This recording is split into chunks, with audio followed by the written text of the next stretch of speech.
the seeds are sown.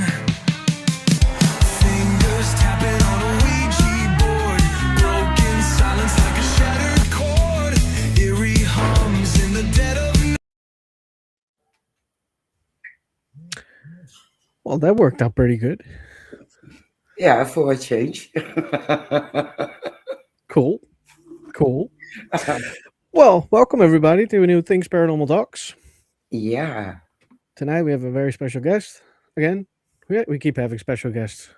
absolutely. All special. We do our best. Yeah, exactly. Yeah, We have Chris yeah, from True Hunting. absolutely. After I seen that episode, I thought that one I want. Yeah, Happy to be here. Very happy to be here. Can you introduce yourself and what do we know you from? I said it a little bit, but for the people who didn't watch it yet, which is stupid, they have to. Well, I was listening to the theme song and it said Eerie hums dead of night. I'm like, perfect. Then it cut to us. I'm like, well played. Mhm. So my name is Chris DiCesare. I'm what's commonly called an extreme haunting survivor. People recognize me from Syfy School Spirits or Travel Channel, My Horror Story, but mostly the new recently released Netflix True Haunting, Eerie Hall. Yeah. Which, like I said, if you didn't watch it, go watch it on Netflix. It's still on. There were a lot of questions I wrote down. Thank God I wrote them down because I have a brain fart right now. It's the worst thing today. You're young yet, jeez. No, I don't feel young now. Trust me. It's not It's there your anymore. age. It's your age. Getting there already. The moment you entered Erie, we're gonna drop right in. The moment you entered Erie Hall to get to your room, was there a feeling you had when you walked in already, or did it develop later? It developed later. Geneseo is a beautiful town. It's a small college town. Everything revolves around the university. They're brick walls with ivy coming down the walls, small town stores, stationery stores, florists, sub shops for hoagies and heroes, music stores. It's like going back in time to the 1950s. I love that people were kind. They said hello on the streets. There was a sense of welcomeness. And when you looked from the main street or the college out west to the horizon, it dropped down like a plateau, just dropped straight across. You saw for miles and miles. And as the sun went down, the sky turned pink and orange and beautiful colors. And then the lights would pop up, boom, boom, boom, in the horizon of little towns and cities. It was the most beautiful place I had ever seen. And the concept of a haunting never occurred to me. It seemed like it was just too safe, too wonderful, too magnificent a place to go. And I just, I was happy to be there. I went and toured a few colleges. I was actually given full scholarships to other colleges, but I chose Geneseo with a half scholarship because I wanted to be there. Is that beautiful? Yeah, Yeah, it is beautiful, even in definitely. the area for running like you did. Yeah, it's you can run anywhere. You can run in the streets of a city, in the forest, any place you want. But it's really nice if you have a small community with sidewalks. You don't have to hit by the cars, right? It's nice, and the scenery changes around. So you go from maybe some home to some businesses to fields. It was. I remember I used to run 8, 9, 10 miles a day just to run. It's just so beautiful out there, and I can't overstate how beautiful it was. In fact, in the chat, I see Vince Devereaux saying Geneseo is beautiful.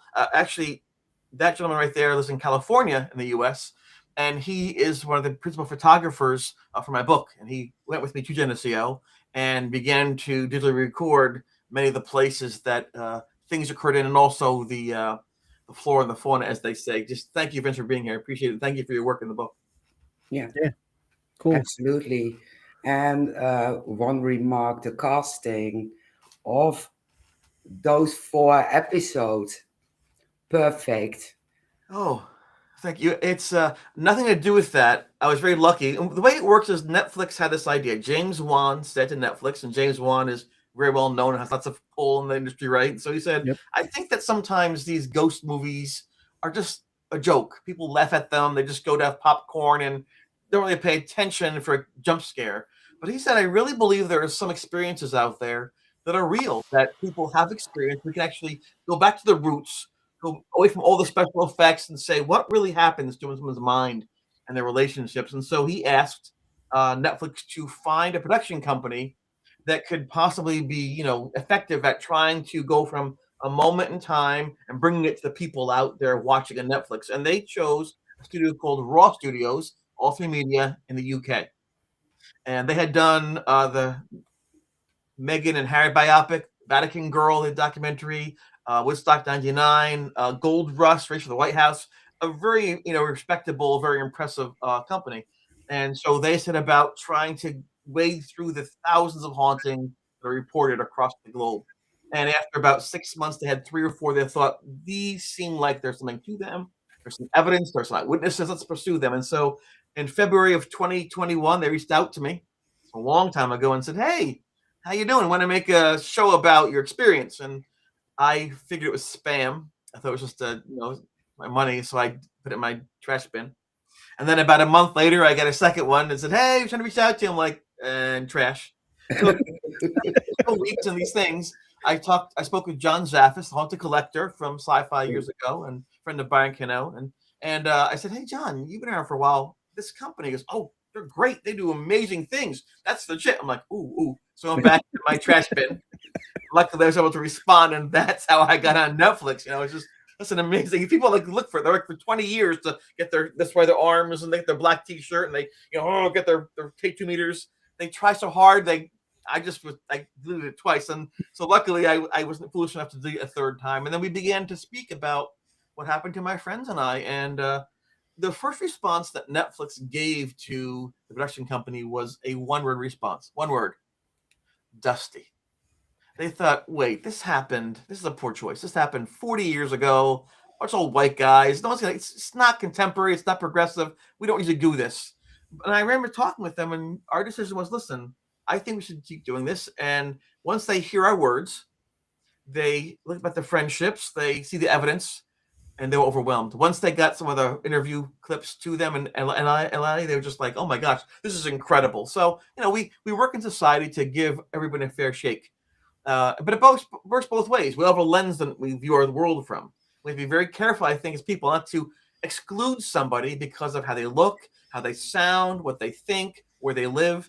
I think, we sometimes do that too soon. So in my case, we're able to work through the lens of what Netflix wanted in terms of being progressive, young, maybe it's people of color, recent things. And they said, you know what, this is great, make the investment. And I think everyone's happy they did. Absolutely. Cool. Everyone should watch. Yeah, definitely. I keep saying that. I really love that series. Yeah. It did very well. It was number one in the UK. It was number 2 in the US. And we couldn't top that Ed Gein, the guy who wore the skin of that lady. They were number 1 in the US. We couldn't knock him out number 1 as hard as we tried. But they wanted a top 10 production. And guess what? Number 2 and number 1 that's pretty good. I think they're very happy. And as the protagonist in the first 3 episodes of it, I can tell you that I'm very thankful. I'm thankful first because my father is 82 years old and he appears in the show. Yeah. And as a youngster, as a youth, I want to make him proud of me. He worked 3 jobs sometimes. He was very strict because he wanted to make sure we were safe. We learned. He forced me to run and things like that. And I really respected him. And now to hear all these years later, decades later, I can now put on Netflix and see his face and hear his voice. My kids can, my grandchildren can someday, right? And they can hear that this man was proud of me, which is my goal in life. So I'm happy about that. And I'm also happy that they did a great job of recreating the feel and the moments of the haunting. Yeah. Absolutely. I heard him say you didn't talk about the hauntings over 30 years. Not a single word. What happened? No, it might seem strange to folks such as your viewers, listeners, because they're intrigued by the paranormal, what is out there.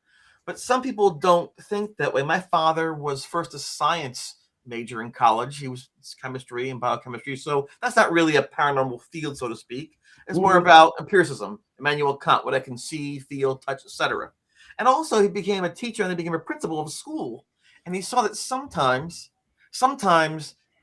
you can lose yourself in your mind. You can get distracted by emotions over logic. And he said, he said, a doctor cannot panic, a surgeon can't panic on the table when you're being operated on, the pilot can't panic in the plane. So just focus on the things you can control, push other things away, and you achieve. And if you achieve very well for yourself, you'll have friends, be respected, have some money, and a good life. And so he didn't want to ever talk about those things. And even when he came to the college that evening, I called him on the phone, and I didn't want to do that because I figured he'd think, "Oh my gosh, what is this?" But I wasn't the kind of person to ask for help. I was kind of independent. And when I called and said, "Dad, I don't know what's happening, but it's real. I don't know. I need your help. I'm in a bad place right now." And instead of just asking 1,000 questions and interrogating me, he said, "I'll be right there." And he jumped right in the car. He made that 5-hour journey in 4 hours. That's the speed at which he drove. I found out later on that, my sister was angry at me. My sister Nicole was like angry. I'm like, "Why are you angry?" Years later, it turns out it was her prom night. He didn't bring her to her prom. He left her behind to come save me at the college. So, but it shows how serious he knew this was because I didn't ask for help ever. And he stayed the evening that night, and in the morning he said nothing. Let's go for a run. We went for a. It was beautiful, just him and I. The sun's coming up. There's still moisture on the grass. The birds are chirping, and just nobody else is out. We're running step by step by step by step. It was almost like a very sacred moment, just me and my dad just bonding again. I'm away from home. These things are happening. Just he put me back into a place of stability, which is wonderful. Then he said, "Listen, I know I love you. Your mom loves you. If you need help, just call. Just change your room." Now the thing was, you don't just change your room unless something's wrong, right? So I knew that something had happened, but he didn't show what happened for over 30 years later. Yeah. And he did that only because I began to speak publicly about what had happened to my friends and I. And he thought, you know what? I should back him up. He's my son. Things happen there. I'm going to have my own comfort zone and back him up because at the time I was the adult.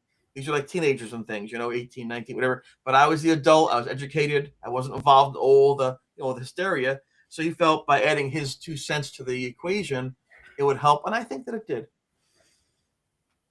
Yeah, it makes you more credible, especially because Netflix told that your dad wasn't the believer, very No, skeptical, and it makes you more credible. And I think, and I could be wrong, but I think your dad, he knew something was going on in the room. That's why he he said change did. your room. He did. But I think there's a part of him that didn't want to scare you even more. I could be Yeah. wrong, but No, you're right, Shane. You're yeah, right. And in fact, if you watch the show too, the people, Jeff hid things from me. Paul hid things from me. The priest hid things from me. Yeah. My friends hid things from me because it was bad enough as it was. They didn't want to pile on to my fear, my paranoia. So it's somewhat frustrating looking back that I wish I had more information that they had. But looking back, they were actually doing one thing, yeah, trying to keep me safe, trying to help me, which is I guess for a son, for a friend, that's what you want is feel being safe. yeah, exactly. Yeah. Yeah, I can understand frustration that you would Yeah, have wanted to know on one I, end, but yeah. yeah, But it, you don't always control things in your life. I remember my roommate Paul moved out. He just left. He did just left the college. That was it. He had enough. And I found out because he didn't actually say he didn't say I'm leaving. He just says I'll be spending more time at home. Yeah. Next thing I know, he's gone. And so I walked into my room, and Jeff, who lived next door, is putting his stuff in the room. There's his books. I'm like, I looked at him. He goes, "You're probably wondering what's going on." I'm like, "Yes, I am wondering what's going on." Well, I talked to Ed and to Paul and everybody, and we think the best thing for everybody is for me to come in with you here and to Paul to go next door into the room. And then he eventually left. And I thought to myself, well, that's a heck of a note. I mean, I have no say in this. It's my room. I mean, I went from being popular and happy and successful to being a victim. My friends are making choices for me because either they think I can't do it or they think they know better. And that's a little bit hurtful, especially you're a young kid with pride. But I realized one thing Paul wanted out and Jeff was intrigued. So it's probably better for me, functionally, if Jeff, who's curious, is here because he's his camera all the time, his notebook all the time, right? So I was upset about being the victim, but I accepted that role momentarily if it meant safety. And sometimes in society, we trade freedom for safety. We do it in our governments, we do it in our life, in our relationships, right? So I Yeah. made the choice as a teenager, you know what? I don't like it, but I'll trade my freedom, my choice for safety. And that's the first time as a kid I thought, oh my gosh, that might happen again. Yeah. Yeah, I can understand that. Definitely. Yeah. Um, do you, it's a question I wrote down in the end, but we're talking about your friends anyways. Do you still did you keep in contact after Netflix? Oh yeah, it's great. Right after the show premiered, I went back to the college. I went back to the room. I met the students there. I talked to them, make sure they're okay. Then the following day, November 1st, I think we went did a big symposium at the college. We talked on the where the priest used to work. The interfaith center is now a community center. So at the place where the priest read my notes, we were all gathered there. Craig was there. Jeff was there. Linda was there. I mean, it was an amazing, amazing thing, you know. And Father Charlie could not make it because of health concerns, but he would have been there. But we took questions, we shared our experience, and we were all gathered together. And I found it fascinating that each of us adds a bit of a piece to the puzzle. And in hearing them talk after 30, 40 years, actually 40 years, I found out why they said what they said or what they actually saw, because it was turmoil for us. It was just turmoil. It wasn't like we weren't playing it out. It wasn't scripted. We didn't have this daily plan. It was just reacting to crisis. Who's being knocked out? Who's bleeding from their back? What's the ghost saying? So we were constantly in flux. It was nice being removed from that emotionally to look back and say, so that's why you were in that room. That's why you said that. That explains that on the wall. And so it's kind of fascinating that, I've spent my whole life living the shadow of these events. And yet I'm still learning more about what happened, even though I was there and I was the primary focus. I've met people who were at the Warren Symposium with me when I went to shake their hand. I met people who were there that night. I met people who it's amazing the number of people that this impacted. At least 50 people were impacted by this. I think a lot of times hauntings are very personal, where it's maybe 3 people or 2 people and they light a candle and they see a spirit and things. But it's fascinating when a priest is involved and a parent, and we had a professor of psychology was involved, Dr. Lawrence Kassler, and all these students and the parents. It's kind of unparalleled. But none of us wanted it. Yeah. It's much like addiction, loss of a child, depression, bankruptcy, all these things. They show up in your life sometimes, a car accident, and you got to face them. And I learned that facing them with people around me was better than by myself. Yeah. Yeah, definitely is. Yeah. I'm a bit curious. You met Ed and Lorraine Yes. Warren, and Lorraine didn't want to shake your hand. Did you ever find out why she didn't shake your hand? Yes, I did actually. At the time, I was very embarrassed when these celebrities come to the college. And at the time, they were the paranormal. Ed and Lorraine Warren were the paranormal. The Amityville Horror was out that way. And just the movies and books. So Jeff was like, oh, we got to see them. They're amazing. I didn't want to go. I just thought I'd do something else. But he convinced me to go. And we went. And and I can tell you the presentation was interesting. I was like my father, pretty much a skeptic. I thought that's just silly. If there were ghosts, we'd see them. But when they played these things called EVPs, I'm like, what is that? I mean, it could have been a goat in a yard. It could have been someone with bad gas. I don't know. But when they played these sounds, it didn't quite sound normal to me. There's a little tension, like, ooh, what actually is that sound? I couldn't figure out what those sounds actually were. So it got my attention. Then they had these slides, these still black and white slides. They had things that go beep, and these the thing, and they say next slide like that. And these images were purportedly images of famous hauntings of like the Lady in White, I think maybe Burnham Castle, something like that. And I thought that was a weird pictures. And the weirdest one to me, the strangest one, was supposedly a woman sitting in the back of this car, looking forward to the front. And according to the Warrens, that was her funeral. So she was in her car. I'm like, ooh, that is weird. Why would she be there? I mean, so I thought I was freaked out by that. Lorraine kept on saying over and over again that like attracts like. And I couldn't understand that because I was thinking, wait a second, Give me two magnets. Like poles repel. Opposites attract in science, right? That made no sense to me. Over the years, I realized she's talking about like perspectives, like energies, like minds. So I was thinking again on this level, and she's like up here. So it's fascinating that, people can hear the same phrase and interpret it in an exactly opposite way, where Jeff's saying, that's true. I'm like, that's not true. Even though we're both intelligent and both, in the same, living in the same place. So at the end of the presentation, Ed says, come up, meet Lorraine. And Jeff was like, yes, let's meet Lorraine. And I have to tell you, the actors who portrayed young us, they were spectacular. I got a kick out of that. I'm like, oh my gosh, I felt like I had a second chance at being young again. And we went up there. Actually, Jeff was closer to the edge, and he was going to go, first. And he waited back. He pushed me ahead of him to go first. My assumption was he had written down these questions. 1, 2, 3, tons of questions. He wanted time to select what do I ask? I have one chance. What do I do? Which one do I get? Which one? Right. So buy him some time. So I went up there, and I stepped to the stage. I put my hand out, and Lorraine said, I won't shake your hand. And I thought for sure someone's behind me making a fuss, or it's the person behind me, and it was me. And then Ed put his hands on me, and he, unlike in the show, he actually pushed me off the stage. The bump. And as he did that, she said, I don't want to know my future. I had no idea what that meant, but they were going to be going to around the campus of the college and do a investigation to see if there's an activity. And I didn't go because I was embarrassed and I was angry. And Jeff wanted to go severely, but he said, I'll go back with you. And that evening, right after the symposium, we went back to C2D1. That's the room. It was the C building, second floor, D quad, first room. C2D1 Haunting. That was the room I was in Eerie Hall. And Eerie Hall is like Lake Erie. People think, you made that up. No, it's Eerie Hall for the Great Lake, like Erie, Lake Superior. That's what it's supposed to be. They put extra E on there because that's what it really was. Anyway, so and Jeff asked, well, what happened? I'm like, I don't know. Did you make a face? He said, this is my face. That's how I look. No. I mean, are you sensitive? Yes, so just he felt that she must have known something.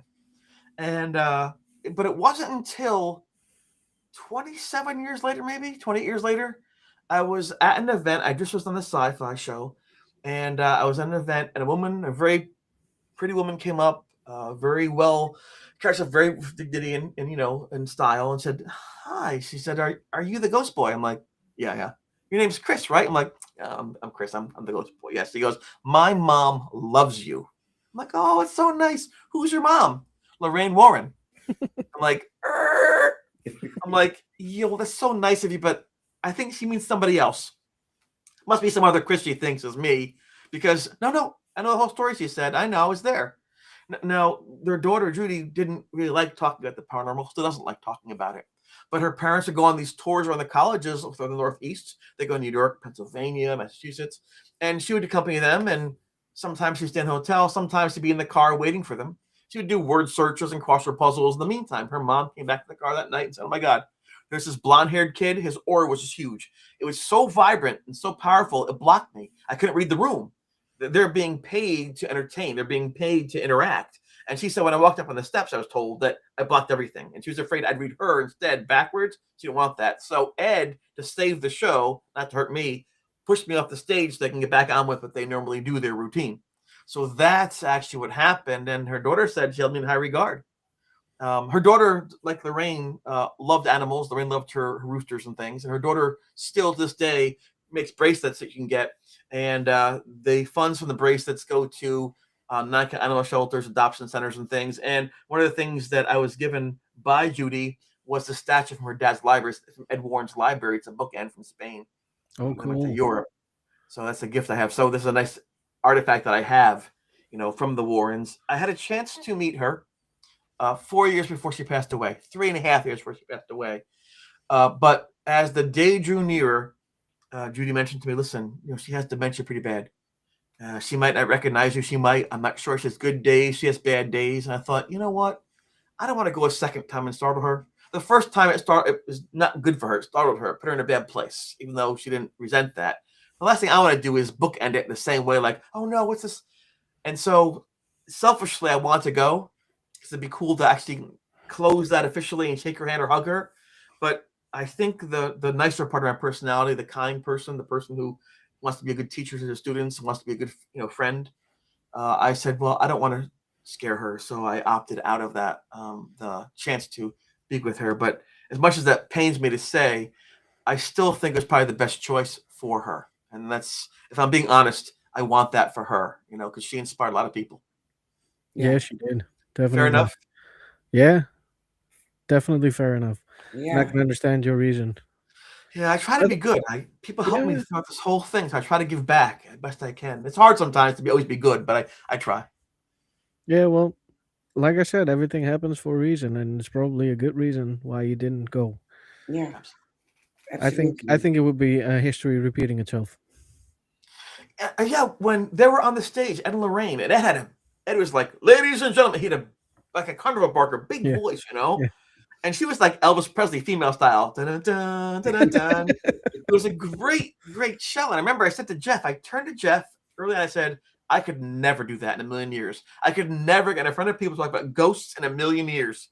And that's what I do. So 25 years later, I was back on that stage the first time talking about ghosts. So, like you said, Shane, it's just this cycle, I guess. Yeah. Yeah.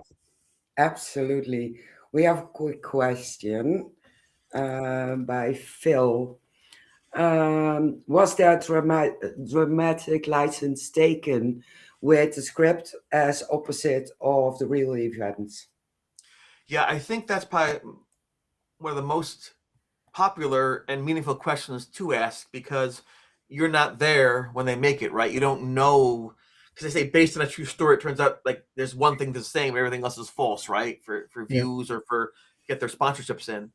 I didn't have any say with the Syfy show or Travel Channel show. They took great liberties on that. They had sponsors, they did demographics, and so I didn't know yet that I was supposed to push back. I thought they would keep to the facts as things were. I learned otherwise pretty quickly that the producers have their idea. You're a prop. They sometimes pay you money, sometimes they don't pay you money. You get a boost in your book sales, but they control the narrative. And so this time I was speaking to my children. I said, look, um, this is going to be seen by 10 million people around the globe. I will never have this outreach again. You go to a convention, maybe there's 50 people that you talk to, right? And you sell maybe 500, 600 books. But to have your name out there to millions around the globe will never happen again. The fear I had, though, was being misquoted, misunderstood. I always tell people, when you can, tell the truth. Lies are hard things to build off of. You have to remember the lie, who you told the lie to, what the lie means. And once your credibility is gone, you can't get it back. Well, he lied. And in a field with the paranormal where credibility is hard to get, and people they want to see you're legitimate, the worst thing I could do is lie for profit or fame. That happens a lot, right? People, they get their chance and all of a sudden they change every fact to be on 15 minutes from that show. Like, Yeah. at this stage of my life, I didn't want that, and I fought very hard first to express the truth as I experienced it. And so what I did was, as they're making this show for years, I'm writing this book. I read the book, and I kept sending the chapters to them so they could read the chapters as they scripted the show, because every show, even every like live action show, is always scripted. They can't take the chance that nothing goes right. It's a huge investment, especially with James Wan involved and Netflix. They're spending millions of dollars, so they're not going to, whoops. Even though I spent at least 40 hours in interviews before the filming, even though I sent 400 pages of text, even though Jeff sent over 300 photographs, even though we all talked to them, when it went from London to LA, where Netflix headquarters, they have commissioners there, they began putting it into their cookie cutter thing. Whoop, whoop, whoop. I didn't know this. I'm preparing. I'm trying to lose some weight so I look better on TV, making sure I stay calm, and so when you start to film, which is actually 2.5 years after we began talking to them, so it's a long process. The first day of filming for me, of interviewing, was very difficult. They had me answering questions that made no sense. Why are you asking that question if I don't understand? They seem like they're pulling like one off from my book, like 9 times this, 1 times that. They asked about that one. I don't understand. And so I did my best to answer truthfully and to give, but I was confused. Like, where's this going? And I felt like at that point in time I was losing control of my legacy. because this is my legacy. Nothing I'll ever do, unless I stop the war in Iran, right, will ever be as big as being in Netflix with what's happening now. Nothing.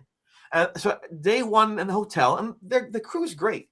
They pay for my hotel and my planes and my trains and my food. They reimburse us with cash. They're very nice to me. But the people on Netflix didn't seem to care. And so the people who made this show, the production company, were in the middle, caught between the boss and their client. And they had to somehow find a way to match what I wanted and what they needed. And of course, they have the say, right? But I was smart in several ways, and I'll explain how I did this. The first thing, I wanted to have other people get filmed first. So Jeff interviewed before me, and Linda before me.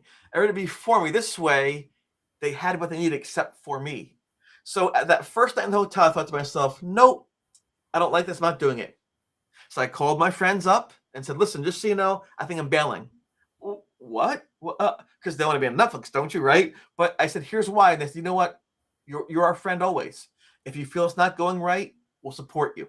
So the following day, I got in a limousine. I said complaining, right? I'm basically about being limousine. It was my future, not that, right? And it was very, very nice to be up in my face. And then the car said, I'm not very happy about this. What do you mean? Like, this is not accurate. I wasn't depressed. I wasn't sullen. I was happy. I was outgoing. I was running the whole naked, just going, yay, having the time of my life. And it seems to me they're making me like I'm in the basement with a Ouija board, hating life. It didn't happen that way. And then so we got in a bit of an argument, and we got into the studio, and then there's our producers there, and he's, what's the problem? I said, I'm the problem. And we had to have this discussion. I'm not doing the discussion in the hallway. We're not doing it here. We're doing it in private. Just the three of us. I'm not going to have the camera people here. No. We went for an hour, and I said, listen, here's my phone. At 11:30 a.m., the train leaves from here. I'm going home. No. So we talked. I said, I don't like what's happening. I don't like where it's going.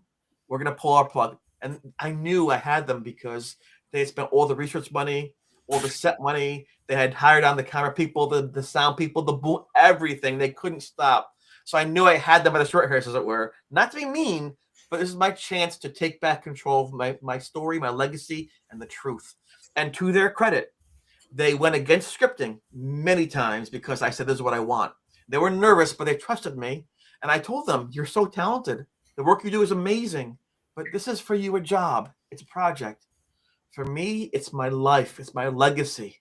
And I can't risk this. And so from then on, every time we had an interview, discussion, they set me up ahead. Here's what we're doing. Here's why we're doing it. Here's what it means. And then before we did that, I said, okay, here's what really happened. Here's why.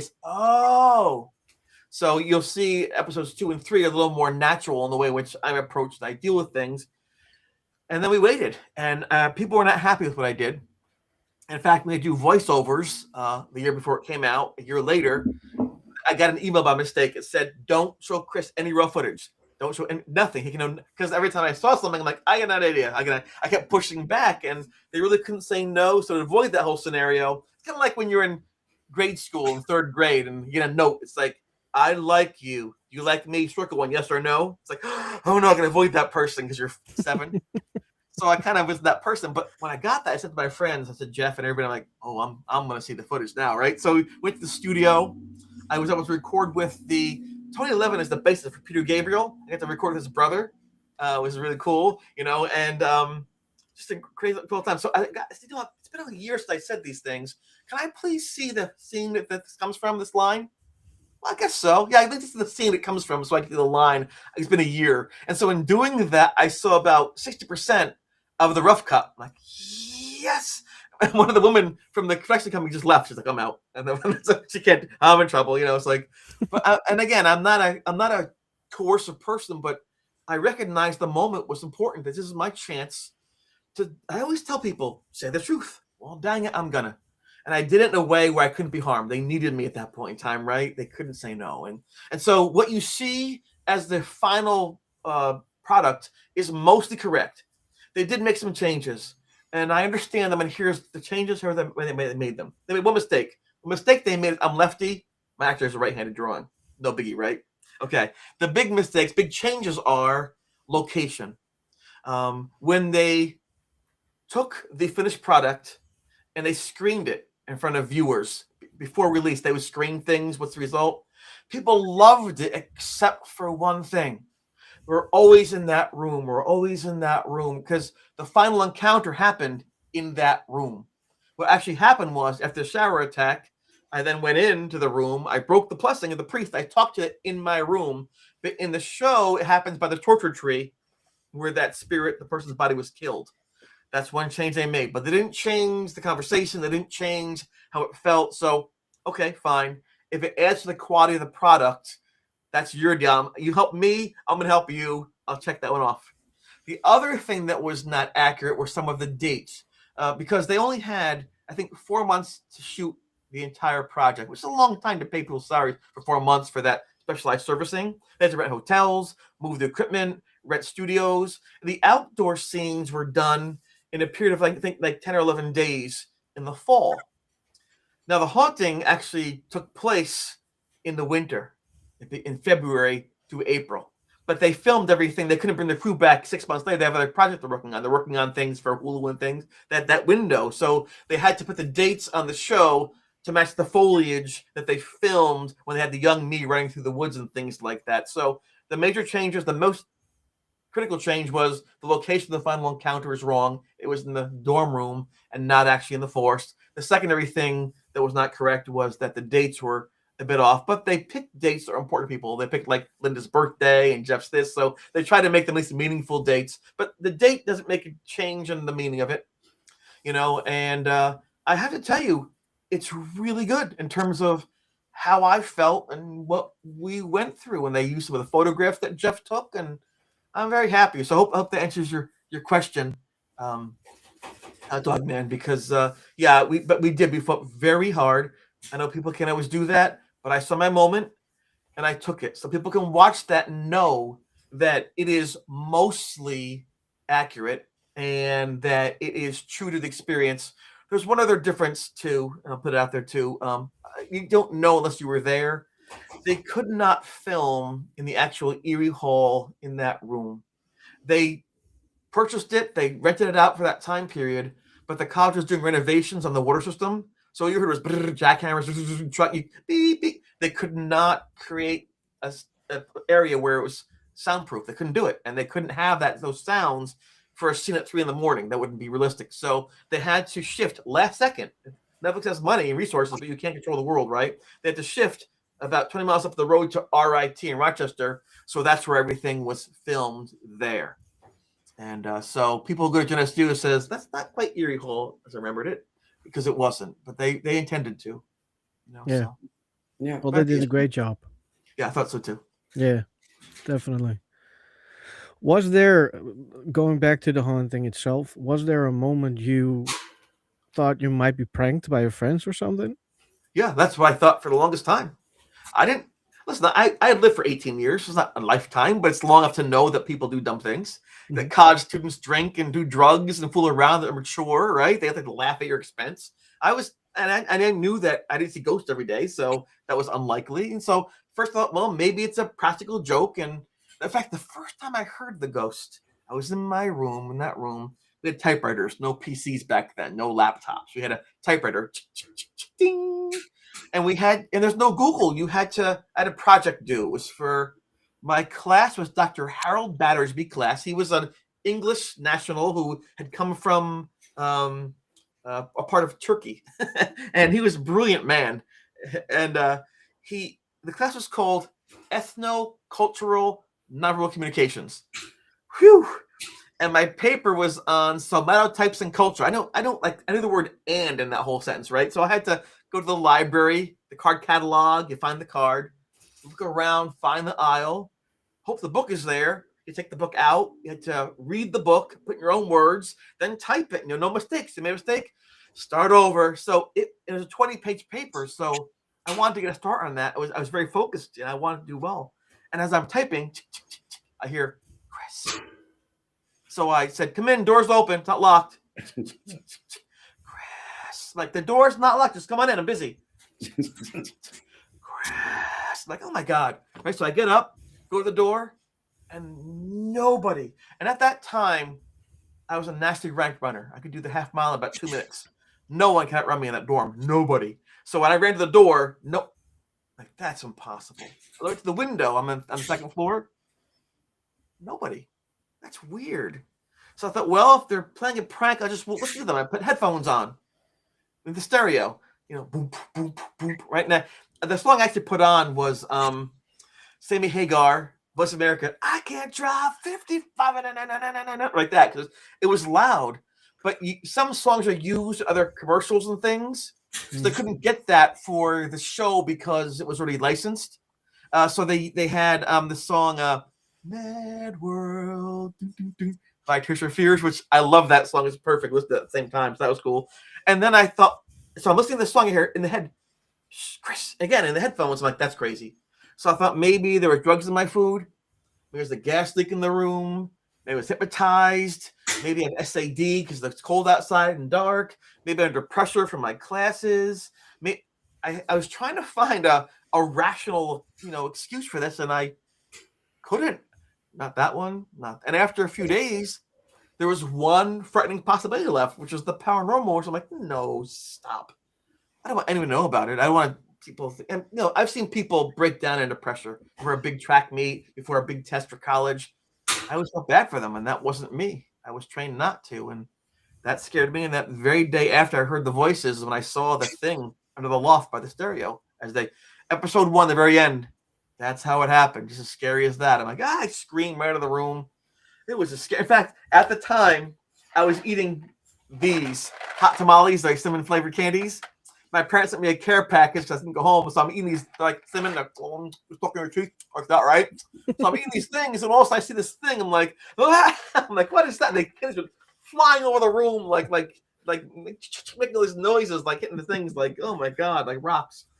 And I couldn't believe it. And I stood for a second. I'm not seeing that. It's a reflection. It's a shadow. And then it moved. I'm like, ah! So very bravely, I screamed, ah! It was great bravery. Right out of the room. Oh my god! Oh my god! Oh my god!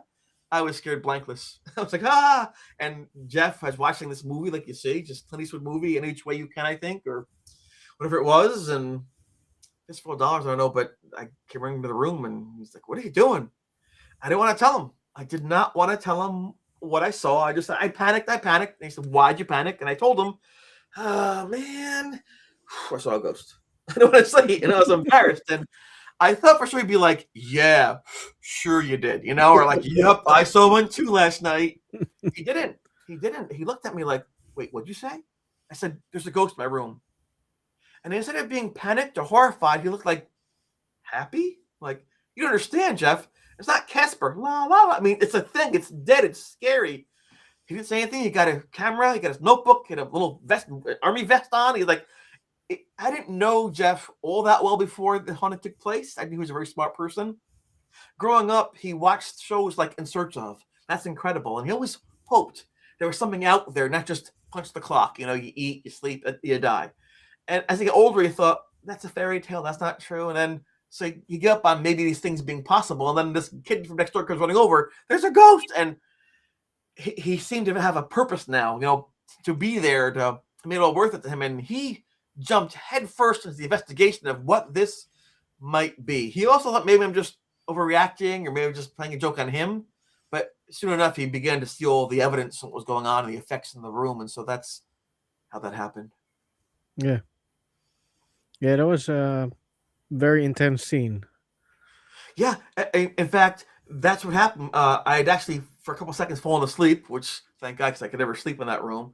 And then Paul said, "Chris, wake up." I'm like, "Oh, I'm sleeping." "Wake up." I'm like, "What?" He goes, "There's somebody in the room." I'm like, "What? There's somebody in the room?" I'm like, "Go to sleep." "No, I'm telling you, go check it out." I'm like, "What I gotta check it out for?" He's your side of the room. I'm like, so I went down the loft, got my flashlight, looked around.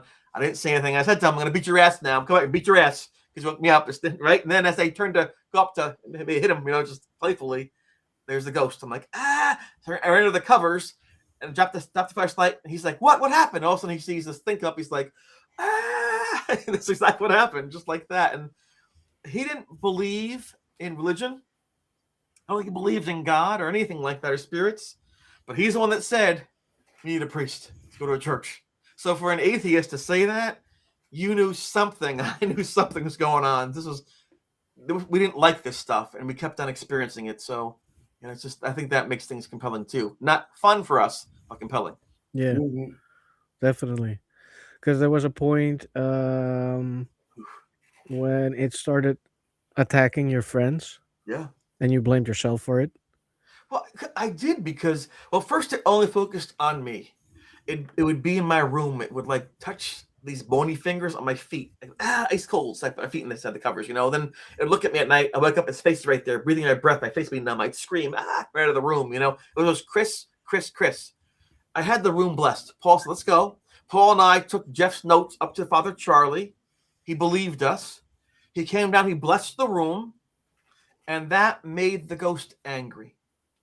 Because the ghost, for whatever reason, respected the blessing. The ghost respected it, either because of the holy oil or the prayers, or the ghost seemed to know this was a priest. The ghost seemed to understand this person was the person trained in the word of God. I don't know. I didn't really talk to the ghost that much early on. I ran from it, threw things at it, but it respected it. So I was so lucky. I'm like, yes, it's over. But the thing was smarter than me. It began to attack my friends. So it attacks Linda. Chris, come help. It attacks Beth. Come help. Judy, help. So in other words, I can't get you that way, but guess what? I'll bring you to me. And I felt terrible because I kept myself safe, not knowing it would affect my friend's safety. And then I felt really bad about that. And even though I've been attacked myself worse than they have been attacked, there's something about friendship or family. You know, I had two sisters growing up, and I tease them sometimes, you know, you're dumb, you're dumb, you're dumb. But if people barred them at school, I'd say, leave her alone, or you got me, I'll take care of you. I protected her. So same thing with friends. Don't look, I'm scared to death, but leave my friends alone. You want me, not them. Stop. I was becoming angry at the thing, saying, stop it. And when you saw the pictures of Linda being held down in her bed, and I reached out to see if I can feel, I felt this energy and things. There's a smoke around her, the mist. I said, listen, you don't want her. You want me. You know that. Leave her alone. If you leave her alone, I promise I'll talk to you. Not now, not here, but on my own terms. I give you my word, I will talk to you, but leave this girl alone. Then the mist went away. She sat up. Oh my God. And that's how I dealt with that. I tried to think. I was never a smart person, but I was a wise person. You know what I'm saying? I was never like brilliant, but I was always able to thankfully see patterns in my life. Okay, how does this have to happen? And that helped me a lot too. When after the shower attack happened, and I'm all cut up in my back, I'm bleeding in my back, and Jeff pulled me out, and my friends are saying, "You're going to the hospital. You're bleeding in your back. You stitches. You have gashes in your back. We're taking you." I said, "I'm not going." Like, no, you are going to the hospital, Chris. You're bleeding badly. You're getting infections. I'll fight you guys. I didn't want to go. I didn't want to go because the doctors say, oh, he's self-harming. He's taking drugs. He's hallucinating. And I knew that I wasn't. So I understood my friends wanted to take me to the hospital. It makes sense to heal my wounds, right? So I just think, okay, they think they're helping me. And I know they're not. They think I'm crazy. I know I'm not. I know they're not crazy. How can I combine our visions together? So I thought quick, okay. I said, guys, wait. Get some peroxide. Who's peroxide? Yeah, get bandages. Get some cotton swabs. So for 47 minutes, we had the old-fashioned clocks like this. Click, click. No digital clocks back then, right? I watched. It was peroxide, cotton swab, on the back, bandage. Peroxide, my whole back had these 3 lines of bandages, like boxes of bandages on my back. But guess what? They were happy. Peroxide kills the infection. The wounds covered up, wasn't bleeding anymore. I was happy. I was in the hospital. So again, it was my struggle was to how to combine visions, because they're right. I'm bleeding. I have to be helped. I'm right. I can't go there. They'll put me in a jacket and the thing will get me, you know? So, but we just saw the same world in a different way. And so luckily, again, I was wise enough or lucky enough to figure out how I can make their vision, their worldview and mine come together at a critical point. Yeah. And then again, too, with the photographs, I mean, Jeff took photos of everything except the back wounds. People say, where are the, okay, yeah, pictures of the ghost on the wall. You got this over here, there, but where's the picture of the wounds in your back? You don't want that? I thought Jeff was there. He was there, and I'll never forget it. After, right before we did all the bandaging, he said, the natural light is fading outside. We should get a picture of your back right now before the natural light fades. I don't use a flash on this. It distorts it, And I looked, I said, no, don't take a picture of my back. Don't do it. He said, what are you talking about? I said, Jeff, if you're my friend, you won't take the picture. Because I don't understand why you don't want this. I said, I need a friend, Jeff. I'll be the ghost boy. I'll be Chris. I'm the ghost boy. Does anybody like me anymore? Do I have any value? I'm a freak. I just need to know someone cares about me as a person. Please, Jeff, if you're my friend, put the camera down. And you could see he's a big ward. It's like, oh, this is the best thing. I mean, this is compelling, right? He said, fine, I'm your friend. Put the camera down. So there are no photographs of my back wound, but you know what? Friend for life. Yeah. And I people don't understand that sometimes. Like, that's so stupid. You remember more friends. No.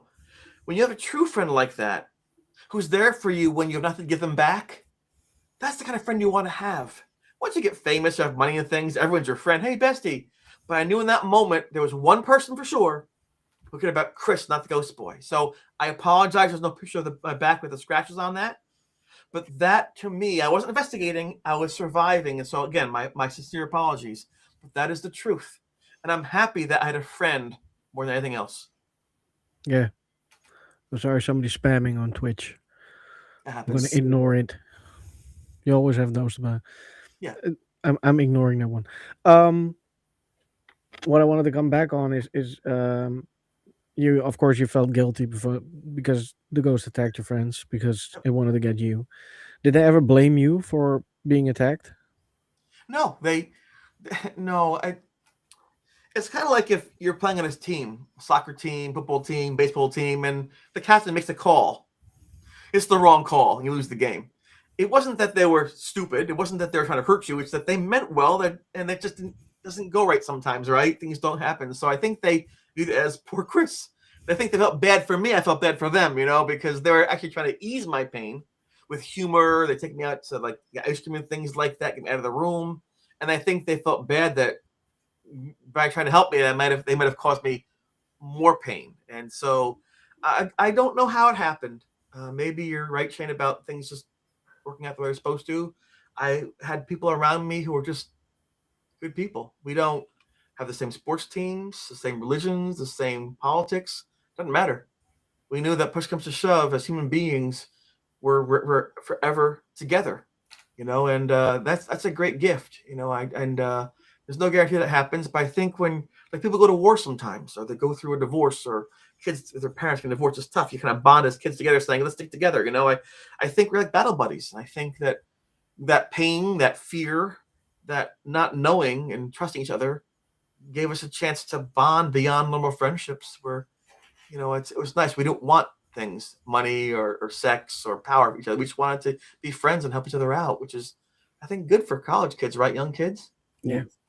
The girls, and all the girls, Judy and Beth and Linda, they're all wonderful, beautiful, and talented. And I think they're all hot, woo. But I knew at the same time that this is a bad time for a relationship. I don't know if I'm going to live. I'm failing my classes. I'm not running anymore. Last thing I want is to have some breakup in town, and then people are going to jump out the window. So I was very careful to try to keep those relationships in check. And they respected that. They respected the fact that I didn't want to pursue those things. And I'm happy that worked out well for everybody. Yeah, Absolutely. definitely. Yeah. You got the nickname Ghost Boy, and you didn't like it at the beginning. At what point did you embrace the nickname? Well, sometimes in life we look to our heroes. What do they do? How do they handle things? On a larger scale. And I couldn't stand being called the Ghost Boy. First of all, I was 18, 19. I could vote. I could hold a gun. I could get married. I'm a man, right? I'm not a boy. Second of all, I want to be Chris, not the Ghost Boy. How embarrassing. That could be worse. I mean, look at World War II with the stars and the triangles. It'd be far worse than that. But I still don't like labels, though. I don't like that. I don't like that. I don't pick my own label. I'm cool Chris. Ghost Boy. But if everyone says that's the truth. If I say no, some people say yes, I'm the Ghost Boy. You don't label yourself. And so I didn't like it at all. In fact, I never liked it. People would we'd walk into the college dormitories and be like, "There's the Ghost Boy, that's the Ghost Boy." I'd be by my dormitory, the newspaper comes, I'm from the Gazette, the Ghost Boy, here's Chris DiCesare, the Ghost Boy, I'm looking for the Ghost Boy from the newspaper. Just want to talk to him real quick. It's terrible. I hid away, and it wasn't until Leonard Nimoy, Spock from Star Trek. Remember him? Spock, Mr. Spock, live long and prosper. Remember he didn't like that being Mr. Spock. He was a Mission Impossible, and I'm always Spock. He wrote a book that said, "I am not Spock." Boo! He didn't realize how much that character meant to others. people became astronauts and scientists because of that character. They find he's their role model. So he wrote a second book saying, "I am Spock." Yay, he's Spock. So I saw his example. I said, you know what? It took me about 20 years. 20 years it took me about to say, if people find value in my experience by using that term, if people can find some insight or coping mechanisms by calling me that term, I will accept it. I'll accept it now, and I embrace it because people love that. They don't know Chris Cesare. They know that Ghost Boy dude. You know, it's because I'm 40 years older now. I don't look the same, and I can't run as fast. So, but like, you're the Ghost Boy. Oh my God! So I can go in ShopRite. I can go in the movie theater and not get mobbed too much. You know, like at a convention I would. But so it's nice. So I don't know. I don't know what to say about that other than I'm thankful I'm alive. I've come to learn that even if you think you know things, you don't always know things, right? I don't like the Ghost Boy name. It worked out nicely. I told God I can't do this, and it seemed to have worked. I was fearful that I had so many doubts back then. I made so many mistakes from the haunting. I didn't know what I was doing. And yet somehow, divine providence, luck, good fortune, circumstance, somehow I made it through with my sanity intact, with friendships intact, and an opportunity to share with the world what happened and maybe some coping skills. So I'm just a mistake. I'm just the face of a moment that happened, and I'm blessed to be able to be here. Yeah, understand. Yeah. Yeah, actually, for people who didn't watch yet, I'm going to probably call out the spoiler alert because I have a question about the end. Yeah, sure. Oh, hi, Jenny. Missed that, sorry. Yeah, hi, Jen. So everybody who didn't watch and don't want to hear this, just turn it off. Yes. Skip a couple of minutes. But in the end, you found out that the spirit is actually probably one of your ancestors. What did you think when you found out? Well, I love history, but you can't know all history. It's just impossible. I didn't even know that the haunting would go back to a time period that was critical for the birth of the United States. At that point in time, the patriots in this country were fighting the loyalists and Great Britain and King George for control of the land, the 13 British colonies. The Native Americans were involved in that. In fact, the British told the Native Americans, look, you can keep your land. We just want you to help us beat the patriots because they're rising up against us. The patriots, who actually eventually won the war, didn't care about the Native Americans. They took their land anyway. So it's kind of interesting how, looking back, you don't know how things are going to turn out. In fact, it's a famous situation. They have stance about the expedition. It's a historical thing that happened. In any event, yeah. So it turns out I'd run by this tree several times a week. Yeah. I didn't really notice it because you ran 8 miles already. You're not looking at the scenery too much. You're just trying to get the big hill back to the college. But there's an eerie tree there. And it turns out that in 1779, a young patriot from Pennsylvania named Thomas Boyd was killed. And he was mutilated. His eyeballs were gouged out, intestines pulled out, and he's fastened to a tree. And it turns out that on my mother's side, her great, great, great, great, great, great uncle and grandfather were the ones that found his body and buried him. They found all the pieces of his body and put it into the ground and said prayers and things like that. Now that's weird. We didn't know this until decades later. My mom retired from her job and was doing some genealogy and said, one day she called me and was like, hey, did you know we had some relatives fought in 1700s? I'm like, that's cool, Mom. See you later. Go back a couple days later, guess they're up by your college, fighting by your college. Okay, I gotta go, Mom. Love you. Bye. Third phone call, and like, yeah, they found this guy who was all like mutilated and they buried him. His name was Thomas something. That's when it hit. Jeff had asked early on in the haunting if I had to give this thing a name, what would I call it? Yeah. I said Tommy, which is short for Thomas. I said that because I had a parakeet named Tommy. That's all I can think of, right? I don't know. He asked Paul, and Paul said Tommy. Like, Tommy, can you hear me? He asked somebody else that said Tommy because Tommy Knocker. So every person said Tommy for different reasons. This thing's name was Tommy. So I always call the thing T. I wouldn't say the name Tommy because it would summon it for me. So I said Howard's T, right? Like that.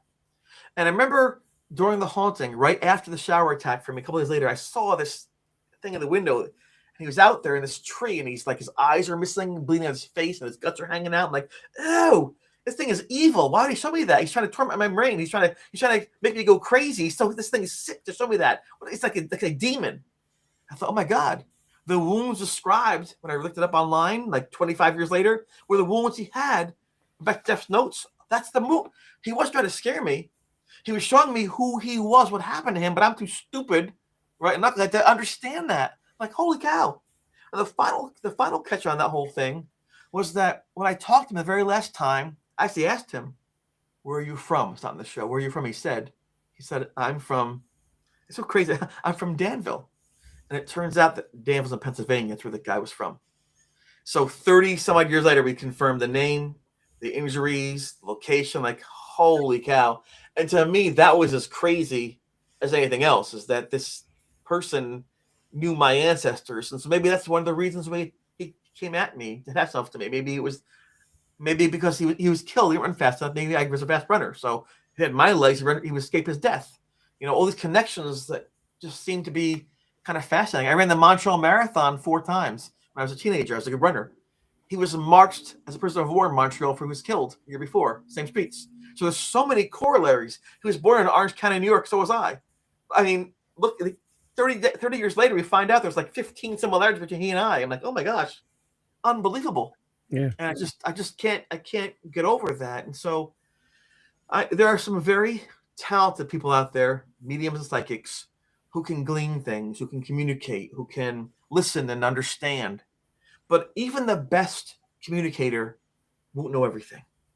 Even if we're face-to-face with our spouse, our best friend, our parents, we still misunderstand things face-to-face, right? That mistakes happen. So I always caution people who have the gift, just don't rush your answers, please. Don't try to make yourself look good and just fill in the blanks.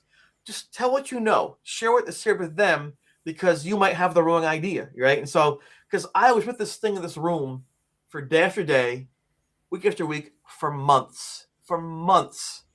And I'm still finding out things 30 and 40 years later about who and why this was.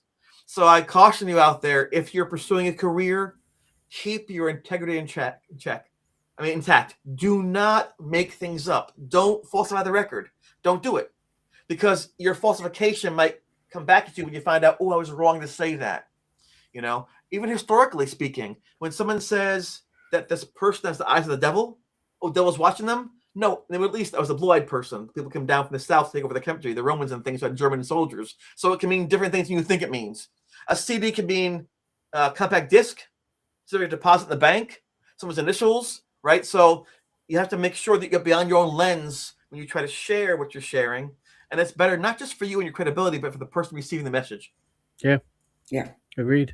That's my point. I mean, criticizing nobody. I'm just, people should probably understand that. Yeah. I agree. In the series, you found the memorial stone. Did you ever lay flowers there or went back for a memorial? Is it still there? Okay, here's the mistake parts I always talk about. No, I can tell you, I'm going to preface this to make sure I don't sound like I'm foolish. I do go to my great-grandma's grave and my grandpa's grave and people like that I knew personally. I was always afraid to go to the grave in case it woke up again. I tried to convince it to find rest, to go away, because its presence was hurting people and it wasn't getting answers. I said, listen, you have to find rest. Whatever you did can be forgiven. Someone still loves you, but you have to let go. You can't stay here. That's why I basically said to it that was shortened down for the movie, for the Netflix show. And I was afraid if I went back and say, hey, I'm here again. I didn't go back to that building for over a quarter century. I didn't dare visit the tomb for almost 35, 40 years because I was afraid it might see me go, hey, buddy. I was afraid.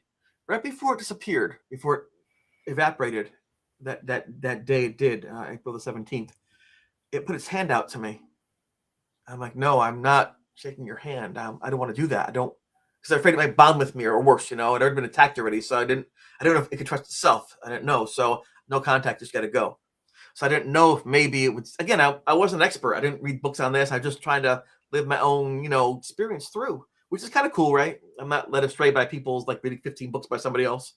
But and that was it. So I didn't go back. I didn't look in the window. So, but after about 27 years, 28 years, I went back to Geneseo and I went to the room and looked kind of safe and small and cute. And I couldn't believe that something horrible happened there, And then I went up to Rochester, where he was dug up in the 1910 or 12 and reinterred up at a grave site and Mount Hope Cemetery. I went there and I said some prayers.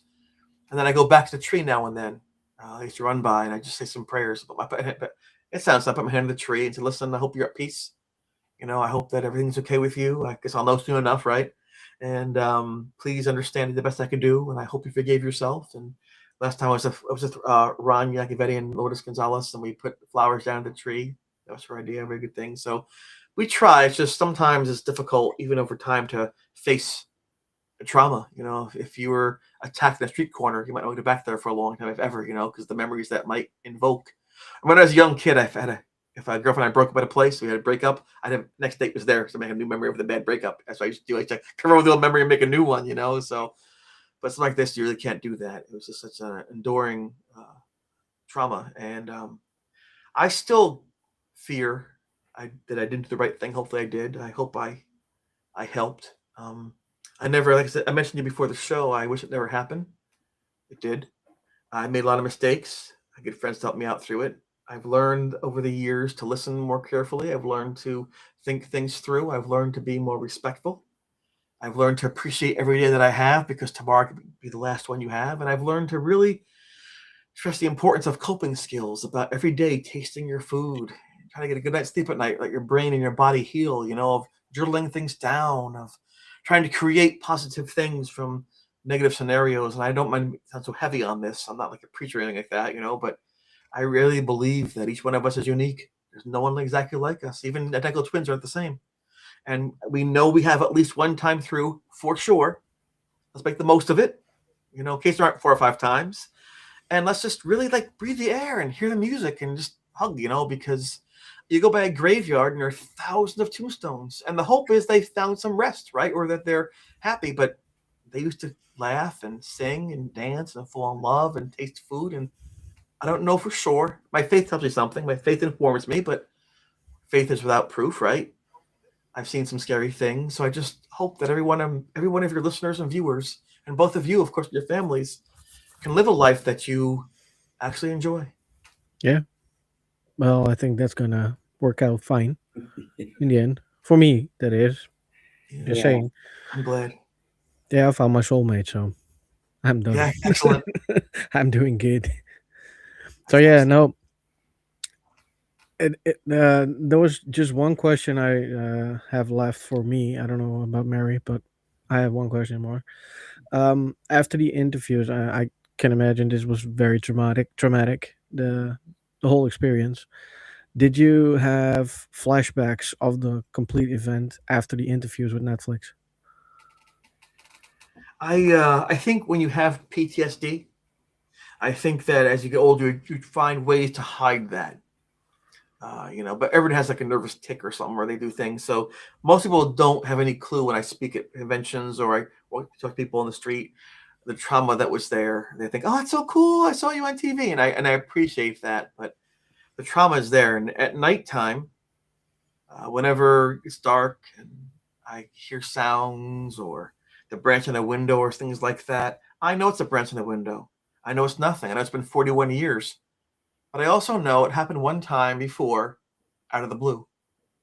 If it happened one time, it can then in theory happen a second time. I don't want that.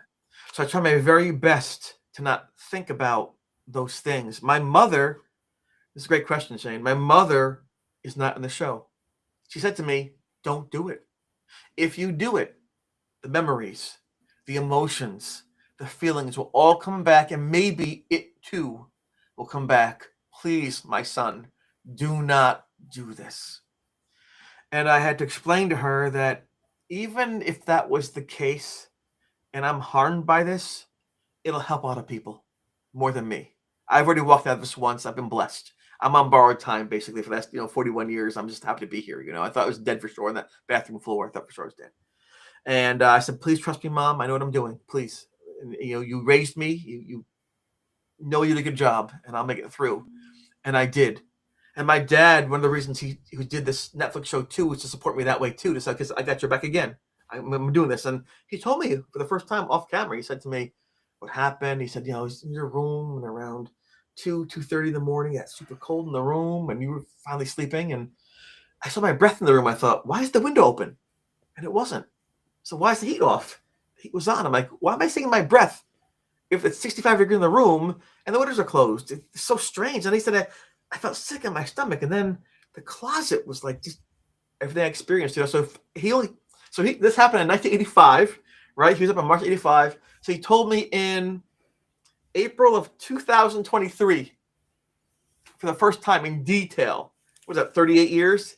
He said, bye, I'll tell you before I die. I'm like, okay, thanks, Dad, So even then he was uncomfortable. Even then he didn't want to say it, but he finally said, here's what I want to tell you. And that's what happened. So now I know too. And it did give me flashbacks, but talking about it when we were filming did. When they were interviewing me and they showed me pictures and they showed me things in my hands, I'm like, oh man, back in those places. And early on when I first appeared, I went like this in the show, like this in the show, because here I am again. I'm going right back in those places. And I'd been on the campus taking some still shots. So I was in the place with my friends gathered around who were there talking about it. It was like, oh my gosh. Okay, goosebumps, So yeah, it's I don't know. I'm sorry that I'm not a stronger person to say, piece of cake. But the truth is, this changed me, and I'm hoping for the better. I'm hoping that, Mary and Shane, that both of you and your viewers get a small piece of value out of what I'm sharing. I'm old now. I'm not going to be here much longer, probably. And my hour clock's getting to the end here. I love every second I have. But at least I know now I have a legacy. 30, 40 years now, so I can put the Netflix on and see about this kid and his friends and how the friendships lasted and how they helped each other out and how ghosts can find peace and how you can be strong and survive trauma. I'm hoping. Yeah. I'm not an ambitious person. I'm not ambitions. I don't have enough. Let's do 5 more of these. I said my piece. I'm thankful for the opportunity, and I'm ready to just kind of breathe a bit. Yeah. Yeah. Cool. Also, it can work a bit of healing in everything you did. PTSD won't go away, but you learn to deal with it. Yes. I'm a teacher. I've been teaching for 29 years now. I'm a special education teacher, and most of my students have trauma. They've been adopted, or they've been in foster care, or they've been incarcerated, or been harassed or attacked or molested, or just these kids have a tough life. And my job is to help them get through. And I tell them the first day I have them, I share with them, listen, I said, I can't go back and change what happened in the past. Those are prior chapters in your book of life. But today is a new chapter. And today you decide what you write in your book. That's what I tell them. There are some things in the before chapters you can learn from. If you learn from those, write about what you learned. There are things in the prior chapters you don't want to repeat again. Tell yourself, don't repeat those things.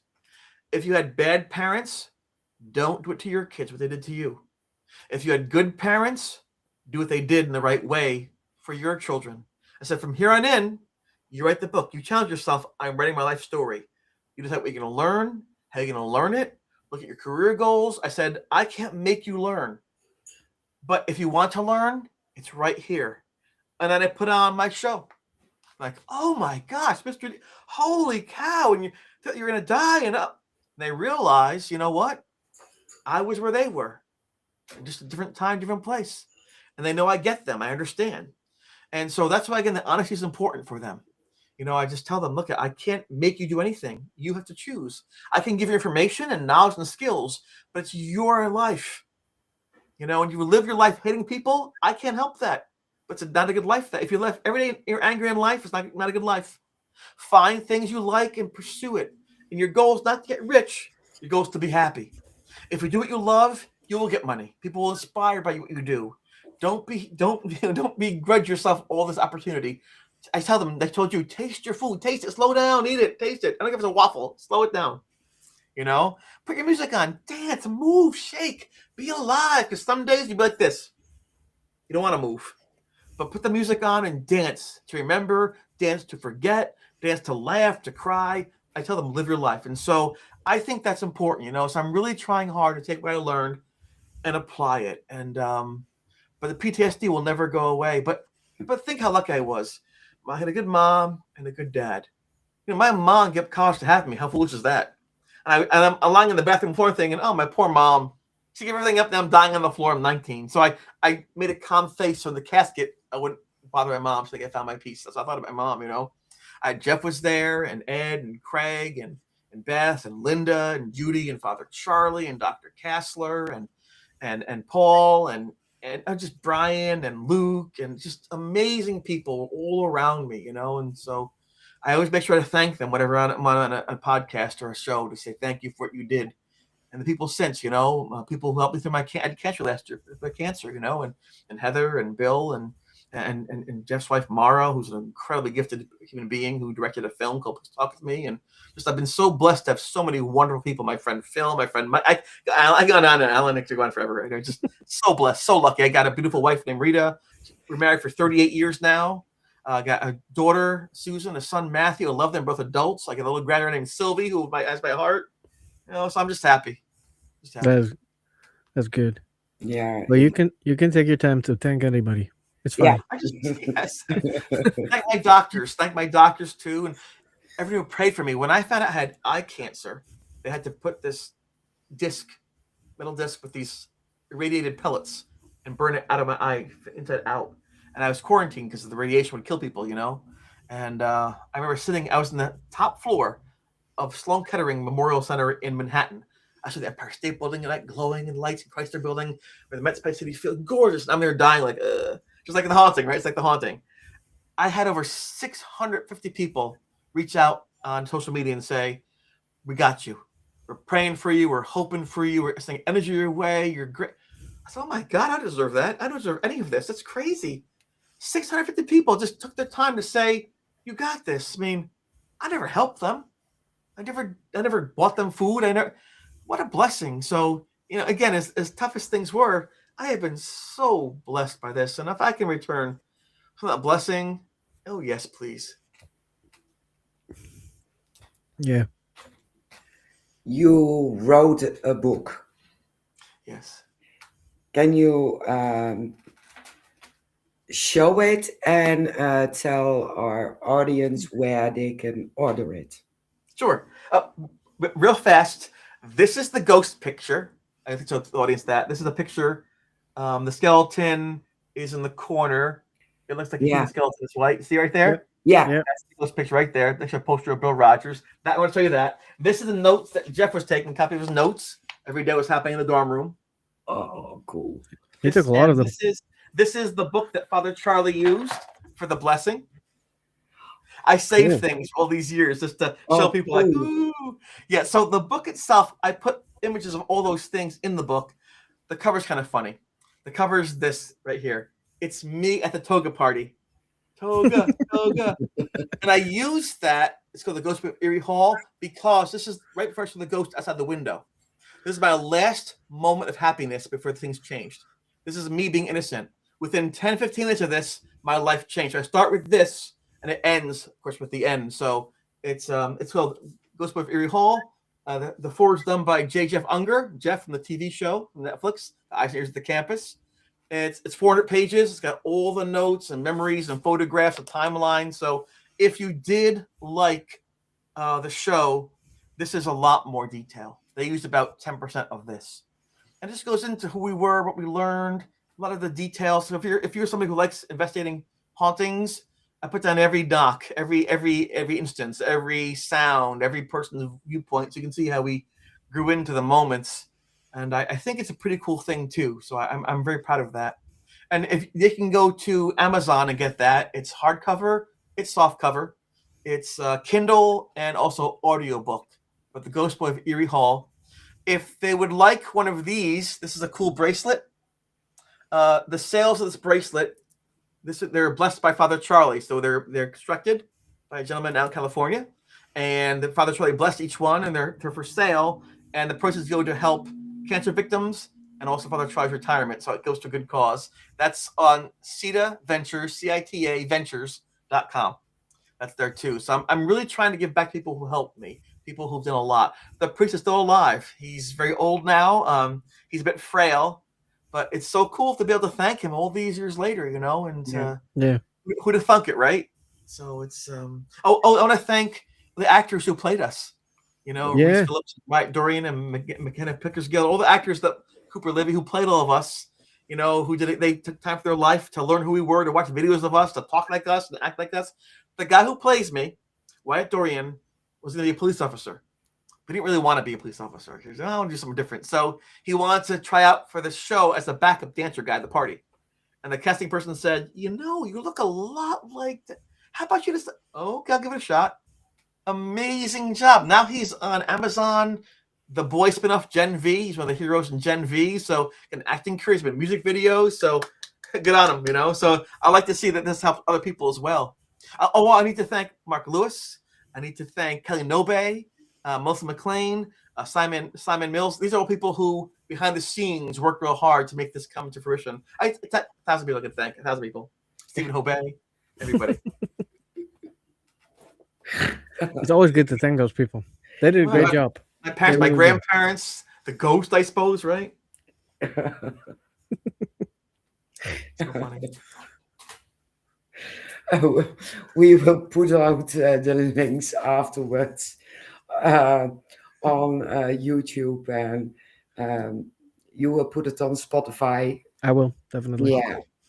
So we are at the end. Yes, we are.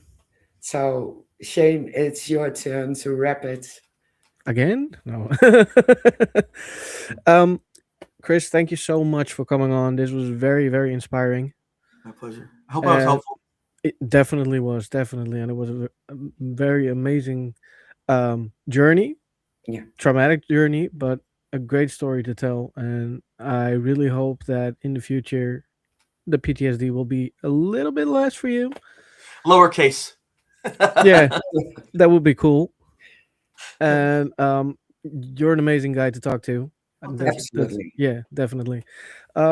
Everybody, thank Mary. Thank Mary because she got me on here. She's very stout. Yeah, she's good. She can do. That way too. She says this one is coming on the show. He doesn't know it yet, but he will be on the show. And I'm like, how do you plan on doing that?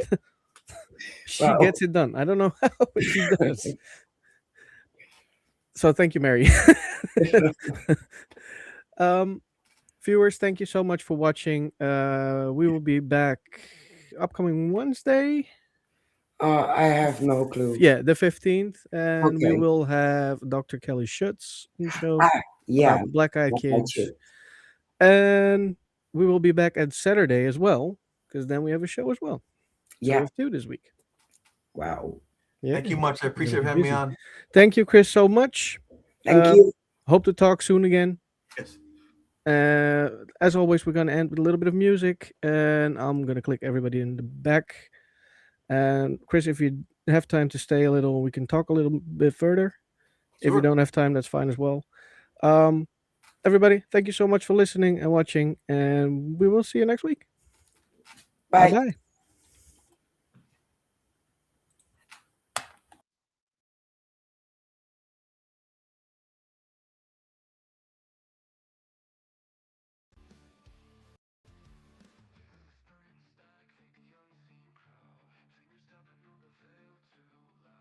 Voices from the cracks in the floor.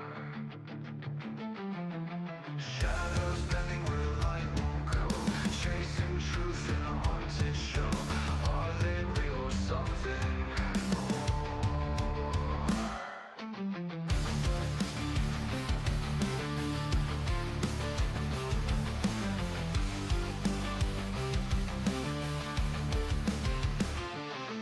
Psychic dreams or skeptics grin. Ghosts of questions circling within. Answers vanish before they land. Investigators with their tools in hand, talking to the dark like it understands. Spirits rising from the sand.